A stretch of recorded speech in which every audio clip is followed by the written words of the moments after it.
living isn't just about doing things slowly. It's about doing them deliberately. It's about noticing the way steam curls from a cup of tea, how sunlight shifts across the room throughout the day, how a quiet moment can feel like its own kind of sanctuary.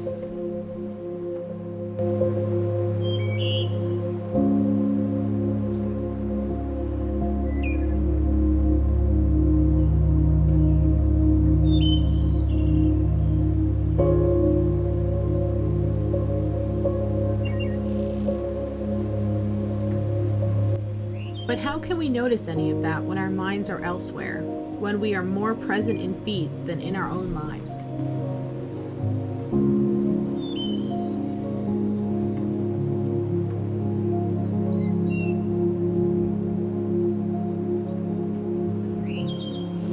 I work a 9 to 5 job on my computer, so I already spend hours in front of a screen. But even outside of work, I was still tethered.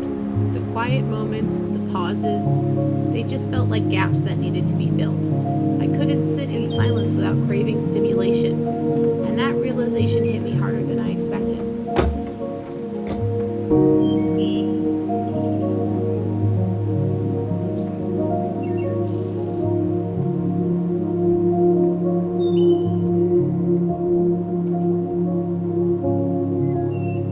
I decided to take some time off from screens and gave myself 3 gentle rules for reclaiming my time.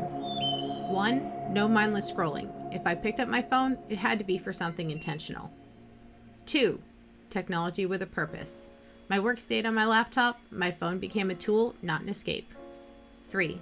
Replace, don't just remove.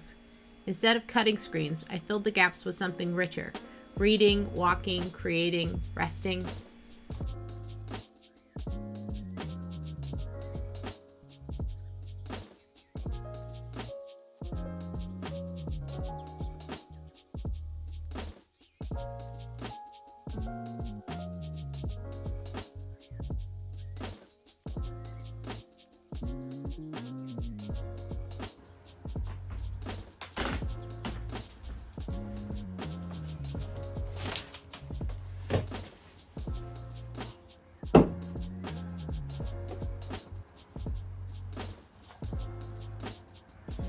The first 2 days were uncomfortable, like a restless itch I couldn't scratch.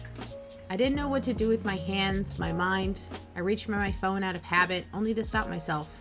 I felt an almost physical need to consume, to listen, to watch, to scroll. The silence felt unnatural.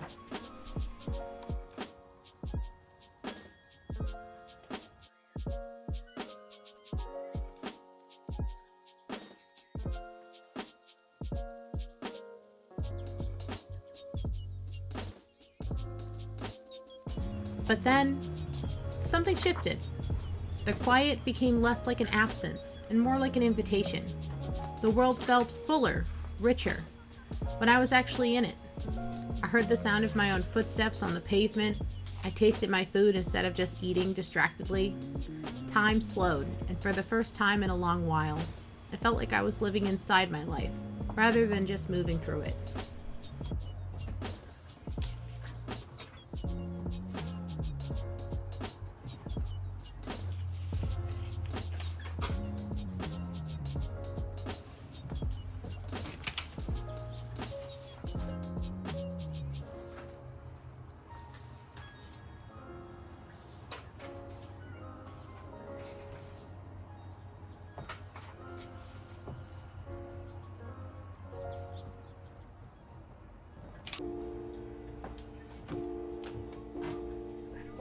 Here's something I didn't expect. I read 7 books in 1 week. 7. I'd always told myself I didn't have time to get to my massive stack of to-be-read books, but that wasn't true. I had time. I just gave it away, one scroll at a time.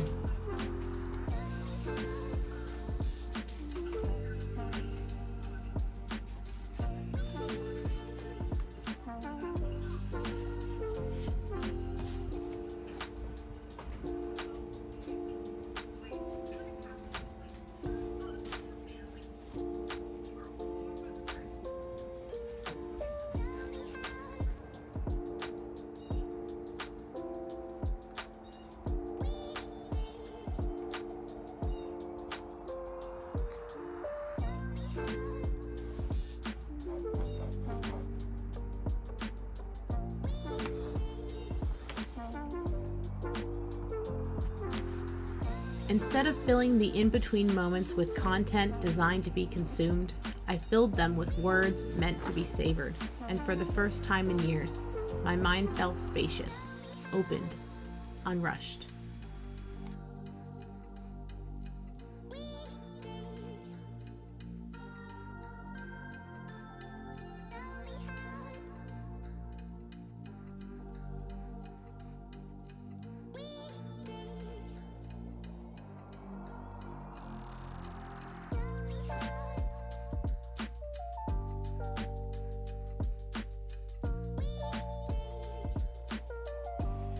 At the end of the week, I felt like I had a better understanding of myself and my relationship with social media and technology.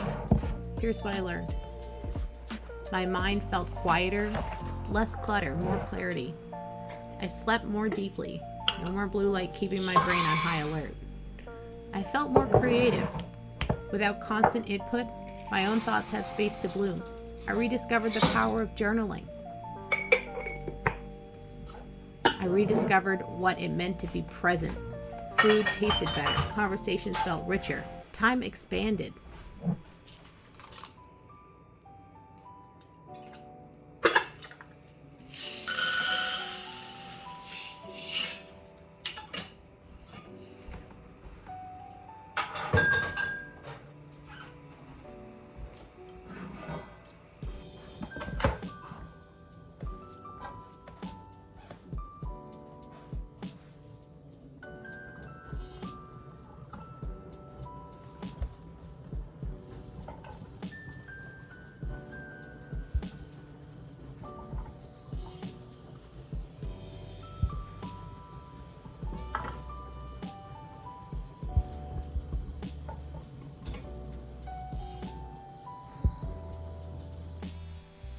If you feel overwhelmed by screens, by noise, by the relentless pull of digital life, try this. Start small. Turn off notifications. Set aside an hour in the evening to be tech-free. Replace scrolling with something that nourishes you. Slow living isn't about escaping the modern world. It's about choosing how we engage with it. It's about making space for what truly matters. But there's another step. Once we've quieted the noise, once we've made space, what do we fill it with? The next chapter of this journey is about becoming a creator, not just a consumer. It's about taking what we've learned from stillness and using it to shape something meaningful. In my next video, I'll take you deeper into that journey, into what it looks like to create instead of consume, to build a life rooted in intention and artistry. If you're ready for that next step, I'll see you there. In the meantime, let's keep creating a life that nourishes, one intentional choice at a time.